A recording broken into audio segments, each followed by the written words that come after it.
Welcome back to my channel spoonful delight. চলো আজকে তোমাদের কাছে রান্না নিয়ে চলে এলাম চিংড়ি মাছ দিয়ে কচুরলতি। তাহলে রান্নাটা শুরু করা যাক আর তোমরা দেখতে থাকো। তো প্রথমেই দেখলে চিংড়ি মাছটা আমি নুন হলুদ মাখিয়ে সর্ষের তেলে একটু ভালো করে ভেজে নিলাম।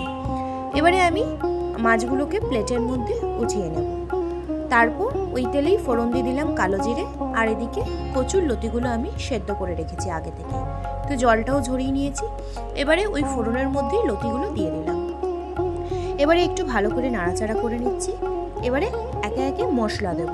মশলা বলতে তেমন কিছুই না, দিয়ে দেবো প্রথমেই আমি হাফ চামচের মতো হলুদ গুঁড়ো আর স্বাদ মতো নুন হলুদ দিয়ে কচুরলতিগুলো একটু ভেজে নিলাম। এবারে দেবো এর মধ্যে 1 চামচ রসুন বাটা। তো রসুনটার সাথে কচুরলতিটা ভালো করে মিক্সড করে ভাজবো যতক্ষণ না রসুনের কাঁচা গন্ধটা যাচ্ছে। তো ভালো করে ভেজে নেবার পর দিয়ে দিলাম 1 চামচের মতো লঙ্কার গুঁড়ো আর একটু টেস্টের জন্য সামান্য একটু চিনি। তো ভালো করে এবারে কচুরলতিটা ভেজে নিয়েছি আর দিয়ে দিলাম এবারে আমি চিংড়ি মাছগুলো। তো অনেকেই কচুরলতিগুলো একটু গোটা গোটা খায়, তো আমরা আবার একটু এরকম ম্যাশ টাইপের খেতে পছন্দ করি, তাই জন্য আমি খুন্তি দিয়ে কচুরলতিগুলো ভেঙে দিয়েছি। তো এবারে চিংড়ি মাছের সাথে কচুরলতিটা ভালো করে একটু ভাজা ভাজা করে নিলাম। ব্যাস আর কি, তৈরি হয়ে গেছে আমাদের চিংড়ি মাছ দিয়ে কচুরলতি। তাহলে বন্ধুরা রান্নাটা কেমন লাগলো অবশ্যই কিন্তু কমেন্ট করো।